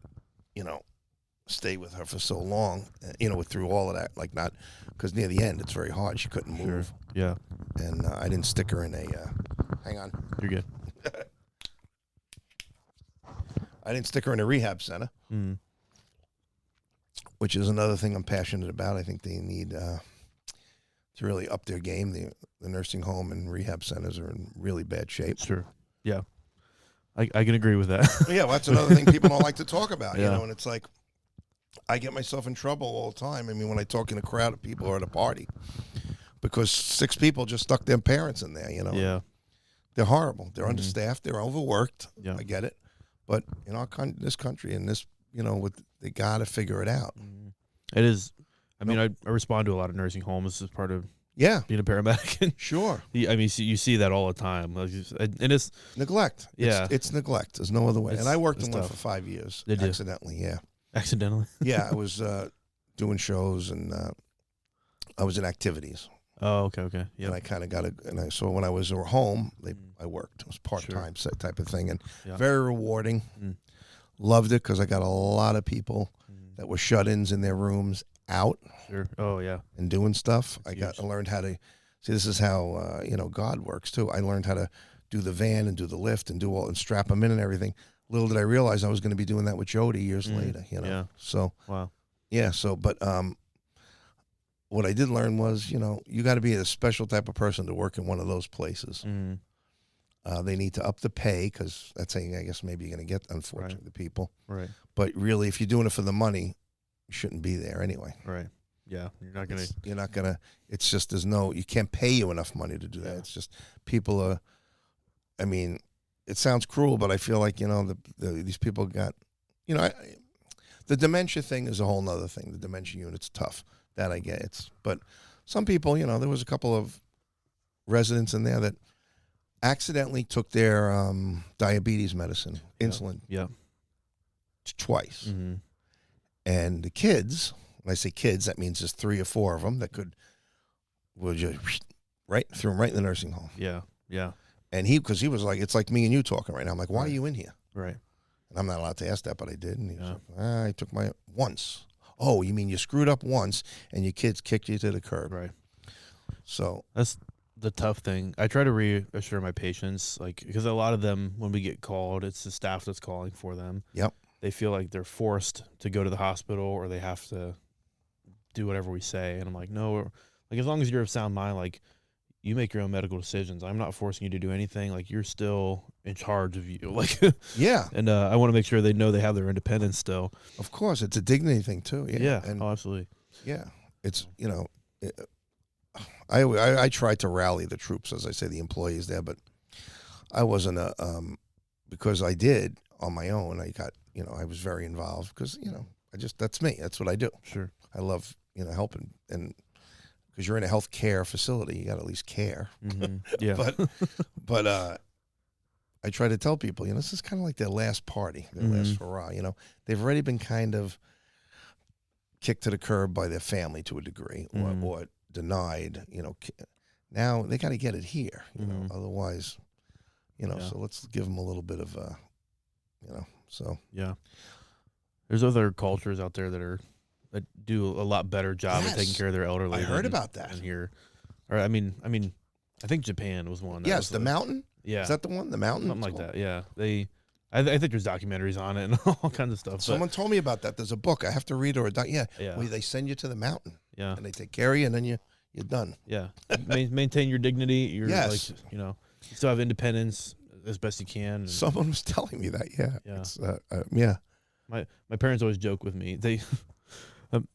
My parents told me, sat me and my sister down. It's like, all right, Caleb, you're going to be in charge. If we die, you're going to be in charge. I'm like, cool. I don't know if I feel honored. I don't know. Yeah. I don't want to think about it. They got lots of life still, but lots of time. Yeah.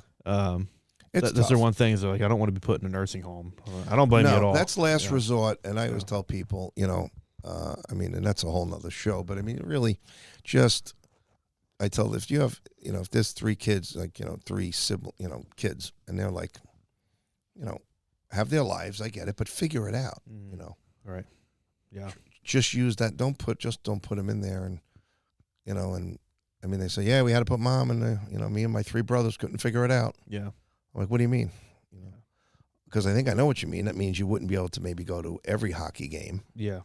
You might have to be late for a thing, and you don't want to. Here's the key word: sacrifice. Right. So that's coming from me. That's what I did for 16 years, and I think and it's different. But your parents took care of you, man. You were a little baby. Yeah. And right through. So gotta keep them home. They don't. I saw a lot. I heard a lot of sad stories. Yeah. I know you've touched on it before, like the sacrifices you had to make, especially with Jody during PSP. What did that look like for you? I mean, you weren't doing comedy as frequently, or? Yeah, I was getting out for my own sanity. I think I was getting to be able to break away a little bit just to perform. I brought in some, we had Care come in, help when I would go out. Yeah. And she didn't like that. I mean, she got used to it, obviously. But, because it's very, But yeah, what was the question? What was the sacrifices you made? I mean, during that time, just everything. A lot. Yeah, I sacrificed everything. Yeah. I mean, I couldn't do this. Yeah.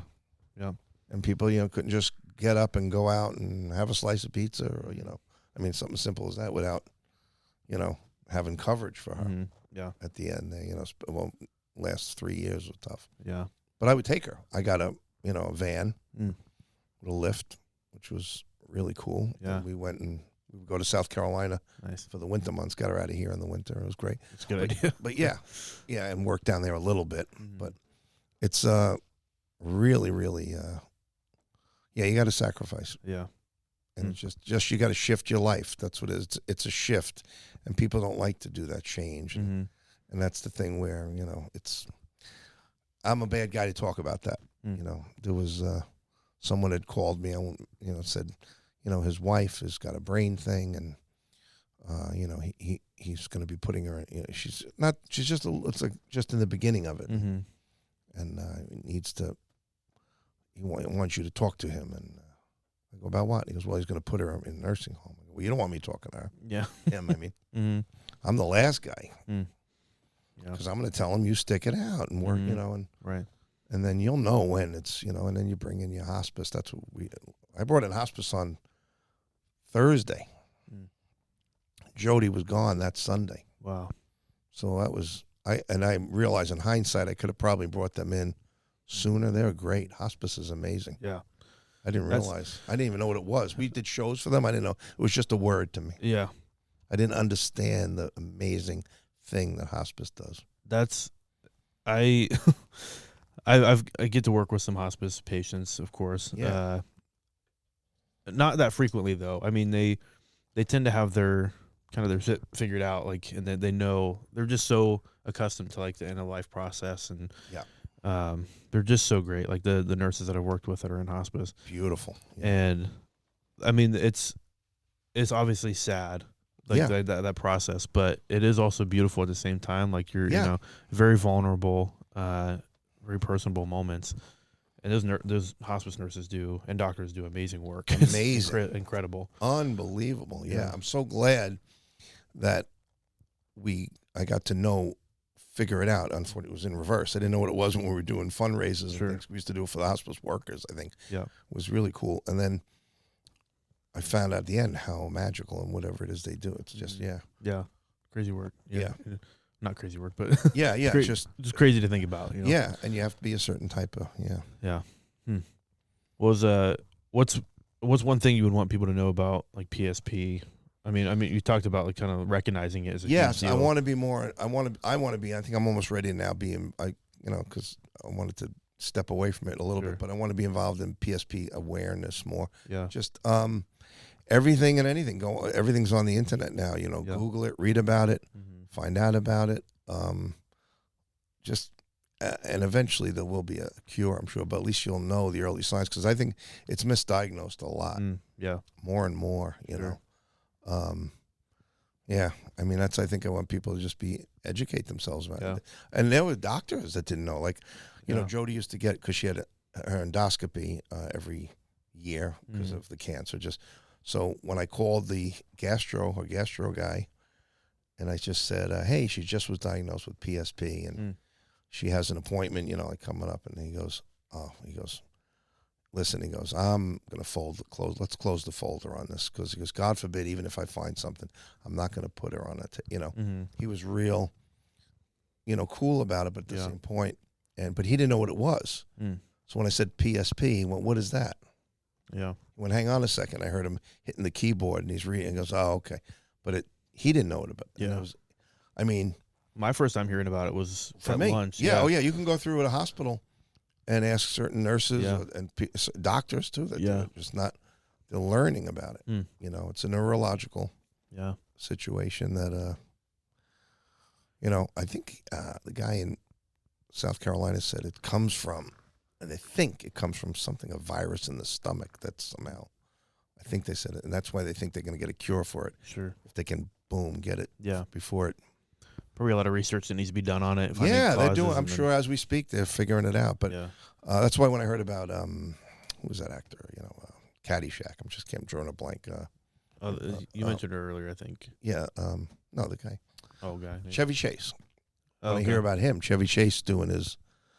He's sick now. He's got like a little bit. Yeah, something going on there, and there's a couple other people that just. Well, I was wondering if it was like anything to do with that, but it sounds like it's paralleling disease, but different. Interesting. You know? Are there any like organizations out there that kind of focus on PSP? Yeah, well, Michael J. Fox's foundation is kind of like now just starting to, because they're just finding out. You know, they kind of help, even though that's Parkinson's. Yeah. But they realize, so they have because I was told to contact them and you know, talk to them. Yeah. So they're kind of branching out into that too. Yeah, well, they realize it's all connected, and even though it's different, you know. Sure. So yeah. Oh, good. Yeah. I'm glad there's more research being done about it. Yeah, I mean, unfortunately, what we really be glad about is when they go and they have the magic pill or whatever, and the shot, whatever that makes it go away. And or you know, I don't know. I think they're gonna be able to cure that. It's going to be one of these things like, you know, hopefully I'll be around to see it, but where it'd be like, I remember when Jody had it, and I wish, you know, it's like people talk about the flu, or you know, 100 years ago, people would die from certain things, and or whatever. You know. No, I never met Jody personally. I've met a few people that you missed out. I did because the people that I've met that knew Jody was like, she was an amazing woman, incredibly funny, so kind. Yes. What do you want people to know about Jody? Oh, just what you actually. She was super generous, painfully honest. You always knew where you stood with her, which, you know, nowadays and even is like, wow, what a great way to be. You know, you didn't like it all the time. People, you know, she didn't get along with certain people. But super generous and super loving. I mean, they talked about it, I think in one of the ads, the articles that they wrote about it was in Las Vegas, and a woman had said, "You were so great, I enjoyed you," and meeting her after the show, and I was there. She says, "I loved your blouse on stage, the way." She had just like a nice looking thing on it. She goes, "Hang on a second." She runs in, she comes out in a sweatshirt, a Riviera sweatshirt, and she had the blouse on the hanger. She says, "You'll have to She gave it to the woman. Oh, wow. And the woman never forgot that. It was like, but super generous. Yeah. Yeah. Cool. And she did stuff that I didn't even know about, I'm sure, I mean, we all help people. We pay it forward or whatever. But, helping people, helping. Generous, animal lover, loves dogs. And, yeah. But, yeah, that's it. But, yeah, painfully honest. Which is a kind of a rare trait nowadays. You don't see many people you that can't. Oh, yeah, she in this climate, she would have definitely been. But she didn't argue with people too much as far as that goes. I mean, she would just tell you the way it is, and I always gave her credit. I think she would walk away from a gig, like not walk away after being booked, if it wasn't if it didn't work out, it was too much travel, whatever, and too much of it. She's like, "Nah, I'm not doing it. It's not enough money in it for me." And sure. And I'd be like, "What do you mean? We're not doing it?" Yeah. But we had a bonus because we worked together a lot, so it was. Oh, good. Yeah. I was going to ask if you guys did shows together. Not on stage, not like a Scott and I thing. Sure. But we were not always, but we were put on shows together a lot. Okay. Yeah. Nice. Yeah. As a matter of fact, in the Borgata in Atlantic City, where she was, and I worked there too. But one of the first times we worked there, she got there, booked there first, and I was in the green room hanging out, and the entertainment director knew me. And he said, "Hey," he goes, "how about next time I bring her back, I'll put you two on the show together." So I just, again, through the improv, I go, "Why? What did I do?" Yeah. You're like kidding around, like I'm being punished, Yeah. That's funny. And so afterwards he calls me and goes, "Hey, do you not want to work with on the same show?" I go, "No, I was kidding. Of course I do. We'd drive down together." Yeah. And they gave us 2 rooms. Oh, there you go. 2 suites. So we would always have a friend come down or her sister. Yeah. And they got to use the suite, That's cool. Yeah, it was great. We had a good time. That's awesome. Yeah. Yeah. Now, am I correct in saying you just got engaged? Yes. Congratulations. Thank you. Yeah. Yes. Congratulations. Yep. Got a lovely gal. Yeah. Yep. She's great. Cassie's awesome. Yeah. We met in a unique way, but it was just her fiance had passed away, and then Jody had passed away after that, and then we didn't know each other. Yeah. And we got engaged April. Oh, but we only announced it. Yeah, I saw her post about it. Yeah. I think last week or something like that. So I was super Yeah, excited for you guys. Yeah. Yeah, it's was like a surprise. You never know how life's gonna, Yeah. Really cool. Yeah. She's deaf, by the way. She has cochlear implants, but so she's teaching me sign language, which I get to start to include in my show, which is kind of cool. Yeah, which you wouldn't tell. Like I met her the first time I think at the bowling alley show. Yeah, I think you guys came up there and yes, you had mentioned something before, but I was like, I wouldn't be able to tell. No, yeah, you can't tell. Yeah, but, it's amazing. Yeah, she's really yeah. And she never used to go to comedy shows too, which was funny. Didn't go because it's hard for her to follow it. And then I got hired by her to do a HLA, Hearing Loss Association of America. She was the president of the regional one up here, and we did the Queensberry Hotel. Oh, yeah. And that's where first time we met. Okay. So, very cool. And I did a room full of, people of hearing impaired, and the screens and the interpreter. And so it's like, she kept saying to me, "You just got to talk slow." Sure. I'm like, okay. Because I did, you tend to talk fast sometimes, especially in New York. Yeah.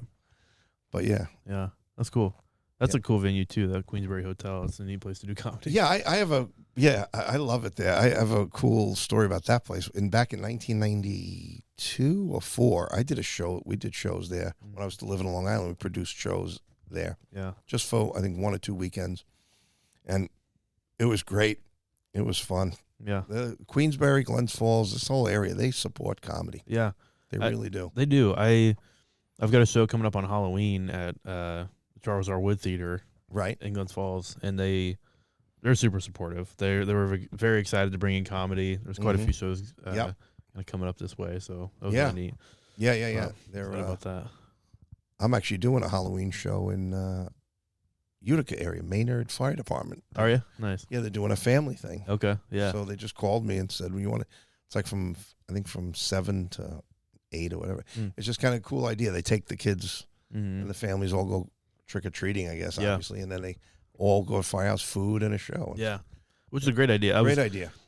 Mine's just for adults. Yeah, it's gonna be an adult show. Oh, yeah. Kind of like a post trick or treat thing. Yeah. Right. Where is it again? You said in Charles R. Wood Theater. Oh, yeah, that's great. Yeah. Okay. Which they're phenomenal. I got to give a shout out to them. Are you producing that? Yeah.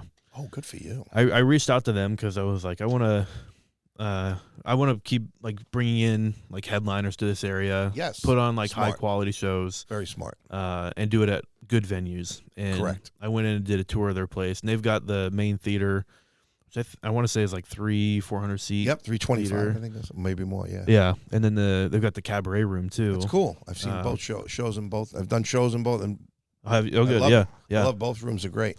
Well, we're doing it in the cabaret room. That's a great kind room. of a place to start off. Perfect. And just kind of gauge it. So super excited about that. It'll be like a excuse for adults to dress up. Yeah, come out and you're gonna have a Halloween Halloween costume theme party. Yep. It's I mean, not party, but a contest maybe. Yep. And have a good prize, so that'll also get people into that. I'm hoping to get some door prizes from some of the bars in the area, like people can go out and drink afterwards. Right. Get a gift card or something. But it's a secret lineup, kind of playing into the Halloween theme, like secret lineup. Right. All the comics are coming dressed up as something, so we'll kind of play off that a little bit. But, Right. Hopefully that goes well. I've not seen a show like that before, so kind of hoping that. Yeah. If you need to take it, go ahead. No, I'm good. It's just we can. Friend of mine. We're going on an hour 40. Wow, look at us. We have enough. Do we have enough? Yeah. Do one more key question. Yeah. I guess. What do you think? What's so you've given me a lot of advice starting off Yes, in the I love comedy giving world. advice, even though I guess maybe I'm channeling Jody a little bit. I'm painfully honest sometimes with people. No, that's great. And it's been very beneficial. We've talked about some of the advice you've given. Yeah, and you're taking it because I love the Charles Wood Theater, hearing that. I mean, that you're doing that. Yeah. I love that it's, you understand the bar thing. I did it open. You go to Vermont. I'd love to take a ride with you just out of, just to go. Yeah, we'll have to go just sometime. On a I think you'd really like it. Wednesday. It's neat. Yeah. You have to come back the same day. Yeah. Let's stay over. I've done that. It's a brutal 2-hour drive back afterwards. Yeah, we'll figure out something. I'll figure it out. We'll stay sure. But I'd like to just go and see, because that's kind of cool. Yeah, it's good. neat. Yeah. So what were you gonna ask me? Good. So what's one piece of advice you'd give to new and upcoming comics or entertainers, I should say? New upcoming comics / entertainers. Well, new upcoming comics is one thing. Same thing, but in a way. I would say, first of all, bravo for even attempting to go into this, and I would say, I'm trying to think of, get on stage, be on stage as much as you can, but that's a really good question, because I have so many things going through my head. It's like, because you get bad habits when you're in rooms, like I said, like the bars, and you don't want to, I couldn't do it. First of all, I wouldn't do it. I wouldn't be able to do it. I know it. I wouldn't be able to perform. I wouldn't be able to drive 2 hours for 3 minutes. Yeah. I was spoiled. I'm first to admit, I was spoiled. I was lucky. I was very grateful and, fortunate when I started. But I would say, get on stage as much as you can, and you kind of, remember comic / entertainer. Actually, you're right. Entertain them. Don't, give them what they want. They want to leave feeling better than they did. So, don't always try to push out either, whether it's your agenda or you don't have to be political or whatever. And, just let them hear your fun stuff in your life. Yeah. Yeah. Be kind of original. Well, sometimes it takes time to find your stage persona. Yeah. We talked about that a little bit too, I said, because right at the end of our lunch, I think I found out you played the guitar. I was like, oh, you got to use that. Yeah. You might be you might be the guy that wrote the song that had the thing, whatever it is. And then, if take any channel you can in this stage, I think, to get to the way you want to be, I still need to work on some music stuff. I really want to do incorporate I would it. love to learn how to play the guitar, or just because I'm a karaoke junkie. Yeah. I love it. Yeah. I love it. people laugh. I go, I was on when Scott and I did the cruise ship. I was in the karaoke bar every night. It was so funny. It was great. I've heard a lot of comedians make the parallel of like, if you're a comedian, you dream about being a rock star. If you're a rock star, you dream about being a comedian. Yeah, exactly. Every singer wants to be a comedian, and every singer wants to be a comic. Yeah, that's exactly right. Yeah. That's so true. I think it's just the entertainment factor. You kind of get a different aspect to doing music as compared to comedy, and the energy's different. You know. But, well, I used to do that on my cruise ship show too. I had a little song I would just do when I came out, and a little song at the end, just a little. And I was a country themed guy, so I mean, I like the whole country thing. So I kind of tied that in. Yeah, it just bookended it a little bit. It was fun for me, fun for the audience. And, all right. Yeah. Last question: if people want to reach out to you to book you, how do they get a hold of you? We have a brand new website, laughfast.com. LAUGHFAST.com. It's weird. Sometimes it goes to Laugh Fest. So you got to be. Oh, yeah. Because that's Gilda Radner's thing. Sure. But laughfast.com, brand new website's up and going. And there's also a really cool website that Scott and I do school shows for the students. And it's called Esteem Prov, ESTEEMPROV.com, esteemprov.com. What a great program. We were booked like a lot. And then COVID hit. Yeah. And it wiped out everything. And then now the schools, I think, are just starting, believe it or not, to be okay with bringing in different assemblies. But we're going to be doing more and more of those. Good. And what's great about those are during the day. So whatever region we go in, we send the stuff out way ahead of time. And the schools book it. And wow, talk about rewarding. Yeah, that's super cool. Seeing these kids, and it's not an anti-bullying thing because that's been overdone, even though I'm not saying that's, but overdone meaning they know all about. But it's really about just, it's really a great message. Yeah. I'll put the links down in the description of these videos and the podcast and stuff. And Caleb, I look forward to working with you again, and I look forward to seeing you. And we got a date. We're going to Burlington, Vermont on Wednesday. One of these Wednesdays coming soon. On the date, kind of nervous. Yeah, exactly. No, and we're staying overnight. That's right. I'm not driving back. No, Dibs on the couch. No. Well, I appreciate you coming on so much. I really wanted to talk to you and just kind of hear your background. And, I'll be back again when the show takes off. I want to be, on the good show. Oh, absolutely. Yeah, yeah. This will be the trial and error run right here. The one they're gonna go. Remember when he first started? Look at who's this character? Yeah. But no, you're gonna do great. You're doing good things, and you got the right framework for it. It's working out. Yeah, appreciate it. Thank you. Yeah. Well, go follow Vinnie. I'll put the links in the description. Go check out Scott and their website, laughfast.com. And definitely, if you're looking for a comedian, reach out to him. He's so good. Or a golf tournament, right? Or a golf tournament. I'm gonna heckle you. Yeah. I'll kill the crap out of you. I'd actually really want to see that. I'll try to get you some connections. I want to do that. It's a lot of fun. Yeah. All right. Well, thank you for coming on. Thanks for having me.